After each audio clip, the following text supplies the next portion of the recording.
네, 안녕하십니까. 저녁 기도 시간입니다. 2025년 제2기 교과 공부. 네, 제목은 암시, 형상, 상징. 예, 성경 애언의, 어, 성경 애언을 연구하는, 네, 방법. 여기에서 상징, 또 형상, 암시, 예, 교회는 여인으로 대표하죠. 그런데 이 모든 애언을 연구하는 방법 중에, 예, 그 어린 양을 대표하는 우리 예수 그리스도의 십자가가 제일 중앙에 있음을 보여줍니다. 결국은 이 모든 상징, 애언, 암시가 우리 하나님께서 우리를 사랑하심으로 다시 구원해 주시는 그 사랑, 예수 그리스도 사랑을 예표한다는 것을 우리가 배우고 있습니다. 네, 1과부터 13과까지 매달 석 달에 한 번씩 나오는 이 교과 공부, 제가 아주 좋아하는 공부입니다. 네, 저녁 시간에 주로 가족들과 같이 읽거나 본인 혼자서도 읽고 가족을 함께 요새는 이런 SNS를 통해서 나눠보는 그런 시간이 되므로 너무 좋습니다. 제가 거의 습관적으로 아침 기도와 또 점심은 영어로, 저녁은 이렇게 한국말로 하는데 두 번, 세 번, 한 10번씩 모든 것을 읽고 보게 되면은 좋은데, 제가 적어도 한두 번을 읽으려고 하고 있어서 그것을 감사드리며, 1과부터 13과까지 1과는 애언의 몇 가지 원칙, 2과는 창세기의 기초, 3과 결혼. 왜냐하면 사람이 아담을 만드시고 하와 만드셔서 그 다음에 자녀들이 나오니까 점점 커지잖아요. 그래서 그 2명 이상이 인간이 살 때는 법이 필요하죠. 규율이 필요합니다. 그래서 하나님은 사랑이시고 그 사랑에는 서로를 존경하는 규율, 법이 필요해서 여기서 결혼에 대한 이야기, 그 다음에 그 가족이 점점 커져서 구역 사회가 되고 그 다음에 나라가 되죠. 그래서 나라들도 보았고요. 그 다음에 이미 불순종하여서 사람이 미워하고 시기하고 질투하고 싸우고 결국은 죽게 되는, 그래서 그 죽게 되는 그 벌칙을, 규칙을 희생제사로 그 제사 지내는 그 성소를, 하늘에 있는 그 성소를 이렇게 이 땅에 모세를 시켜서 하시고, 어린 양을 잡아 제사 드려서 결국은 우리 예수님이 오셔서 인간이 죽을 수밖에 없지만 예수님이 대신해서 그 죽음으로 승리하신 그 이야기를 해주시는데, 희생제사를 이해하고 애언을 위한 기초, 그 애언을 주신 것도 우리 인간이 죽을 수밖에 없으니까 우리 참 하나님 되신 분이 오로지 한 분이신 우리 하나님, 이 세상을 창조하신 창조주 하나님, 그 하나님은 애언도 하시고 시간도 공간도 창조하신다는 의미에서, 그래서 애언을 주셨고 그 시간 그 장소에 우리 예수님이 오셨고, 또한 시편에 나타난 계시도 있고요. 말세를 만난 우리에게 루카 에스더, 여성이죠. 교회를 대표하는 여성, 그 다음에 마지막에 모습들 바로 앞에 전조가 있었다는 것을 우리가 이 교과를 통해서 배워왔습니다. 이번에 8과는 시편에 나타난 계시로 기억절로 또 내가 보니 보라, 어린 양이 시온산에 섰고 그와 함께 14만 4천이 서 있는데 그들의 이마에는 어린 양의 이름과 그 아버지의 이름을 쓴 것이 있더라. 계시록 14장 1절 말씀. 이 결론은 결국은 시편은 인간의 다양한 경험과 하나님의 상호작용을 말한다. 성서와 모든 제도는 예수님을 예표한다. 하나님은 우리를 만나 주시며 어린 양의 피 때문에 우리는 시온에 설 수 있다. 하나님의 사랑의 법은 남은 자의 마음에 새겨지고 구속받은 자는 하나님을 경배하는 자로 영원한 복음을 알고 이를 세상에 나눌 것이다. 하나님의 사랑과 자비는 가장 깊은 바다까지 미치며 믿음으로 회개하는 영혼을 높여 하나님의 자녀가 되게 하신다. 이러한 시편의 내용은 마지막 때에 우리의 역할을 이해할 수 있게 도와준다 했습니다. 그래서 일요일날 첫째 날은 우리의 대제사장으로 성소 제도와 모든 세부적인 모양은 놀랍도록 구체적으로 예수님을 예표하고 있다. 또 성소에서 하나님을 만난 개인의 경험을 우리에게도 적용할 수 있고, 시온산에서 그의 거룩한 시온산에 설 자가 누구인가를 묻는 다윗의 중요한 질문에 요한계시록은 어린 양을 보여준다. 어린 양의 피 때문에 우리는 시온산에 설 수 있다. 그 다음 화요일에 우리 마음속의 법, 남은 자의 이마에 새겨진 하나님의 이름은 생각과 마음에 하나님의 성품이 새겨져 있어서 우리의 삶이 그분의 사랑과 성품을 나타낸다는 것을 의미한다. 그리고 시편 5편에 보면 다윗의 시는 잃은 자와 구속받은 자를 선명하게 대조한다. 시편 기자의 성품과 하나님을 경배하는 특성은 요한계시록의 남은 무리에게서 동일하게 나타난다. 그리고 오늘 목요일 죄인에게 주의 길을 가르치소서.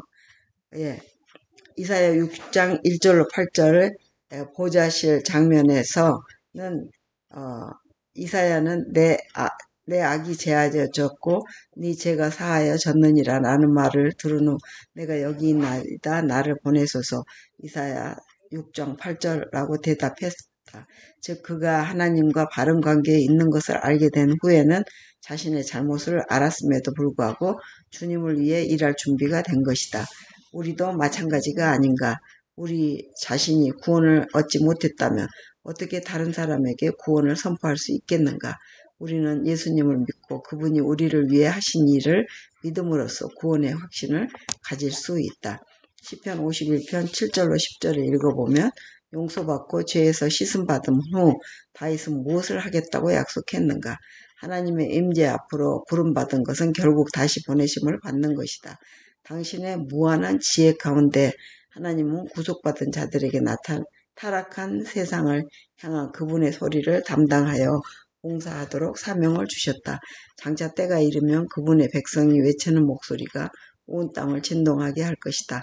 요한계시록 18장 1절은 타락한 지구를 향한 그분의 마지막 호소가 온 세상을 비출 것이라고 말한다. 누구든지 그리스도께 나아간다면 자신이 예수 안에서 얼마나 좋은 친구를 만났는지를 다른 사람들에게 알리고자 하는 마음이 일어나며 구원하고 성결하게 하는 진리를 마음속에만 가두어둘 수 없다. 만일 우리가 그리스도의 의로 옷 입고 그분의 내주하는 성령의 기쁨으로 충만한다면 우리는 잠잠할 수 없을 것이다. 우리가 주의 선하심을 맛보아 알았다면 무언가 할 말이 있을 것이다. 빌립이 구주를 만났을 때와 같이 우리도 다른 사람을 구주 앞으로 인도할 것이다. 종로계당 78조 요한계시록 14장에서 새 천사의 기별은 영원한 복음 계시록 14장 6절에 기초하고 있다.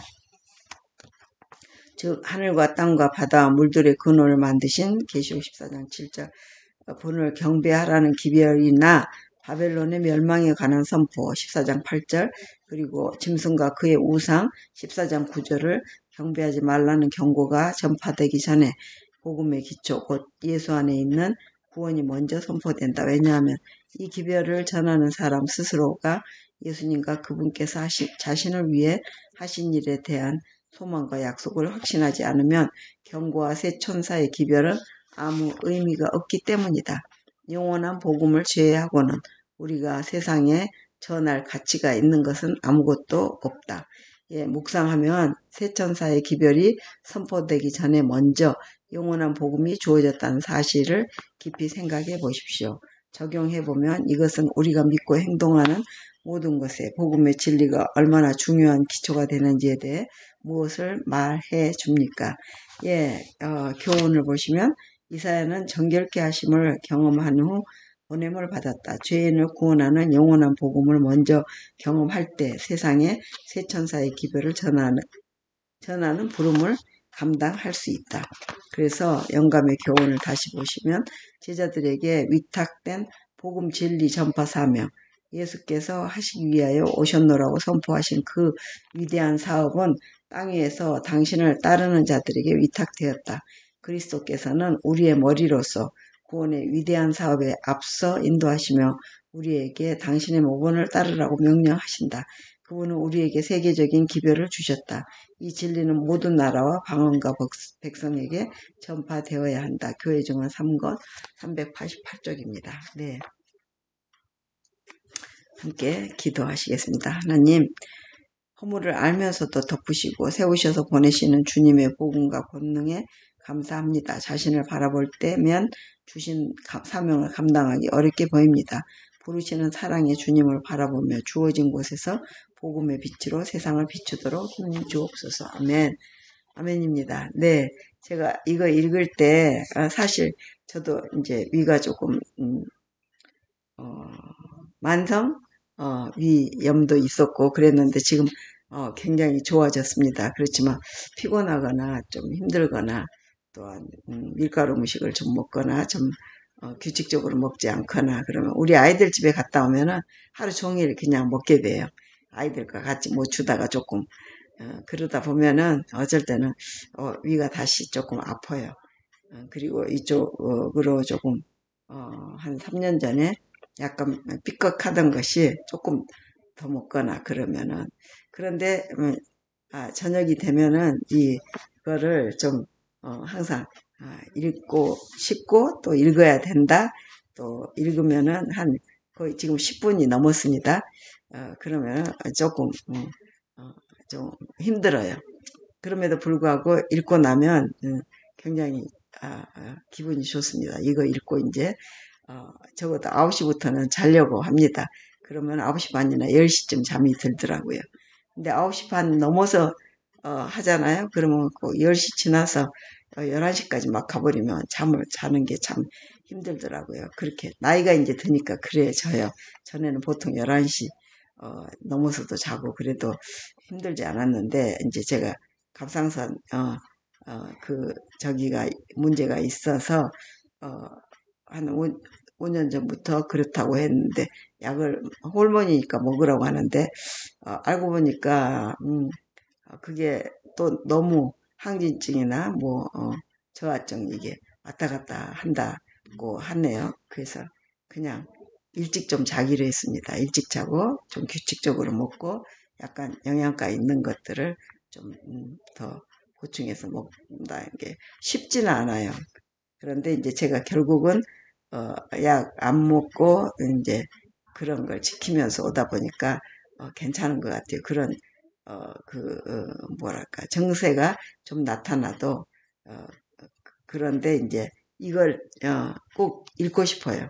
그래서 좀 오늘은 조금 더 샤워하고 아이들 집에 갔다 와서 청소 좀 다 하고 오늘 아이들 집에서 여러 가지 음식들 하면서 조금 피곤하고 힘들었지만 와서 이제 청소하고 샤워하고 나니까 조금 가벼워져서 이렇게 읽는데 여기 위에 이제 조금 부담을 느껴지네요. 그래서 쉽지는 않는 거지만 또 규칙적으로 한다는 게 얼마나 중요한지를 제가 이야기하고 싶었습니다. 네, 주기도문. 그래서 주기도문을 주신 하나님께 너무 감사해요. 기도도 정말 신경 써서 해야 되지만 이 주기도문으로 일단은 기도를 마치고 또 제가 우리 할아버지하고도 하고 또 저 나름대로도 이렇게 하고 아침에 또 일어나서 하고 점심때 또 하고 시간이 정확하게 그 시간대에 맞진 않지만 이제 기억하도록 습관이 돼 있어줘서 너무 감사하고요. 제가 위장이나 몸에 힘들 때 그게 한 10분 정도 읽는 게 쉽지 않다는 것을 지금 이야기하고 싶었습니다. 쉽지 않지만 할 수 있는 것은 단 한 명의 여러분을 위해서 적어도 몇 명이 이렇게 함께 봐주신 것을 감사하고 함께 기도하겠습니다. 하늘에 계신 우리 아버지 이름이 거룩히 여김을 받으시오며 나라의 임하옵시며 뜻이 하늘에서 이루어진 것 같이 땅에서도 이루어지이다. 오늘날 우리에게 일용할 양식을 주옵시고 우리가 우리에게 죄 지은 자를 사하여 준 것 같이 우리 죄를 사하여 주옵시고 우리를 시험에 들게 말게 하시며 다만하게 소구하옵소서. 나라와 권세와 영광이 아버지께 영원히 있사옵나이다. 아멘.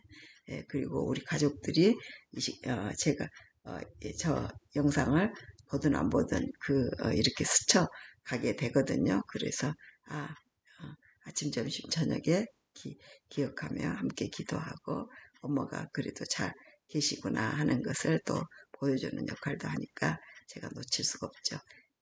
기도가 항상 응답되고 하나님께 더 나가고 이 짧은 기별이지만 얼마나 귀중한 기별인지 함께 나누기를.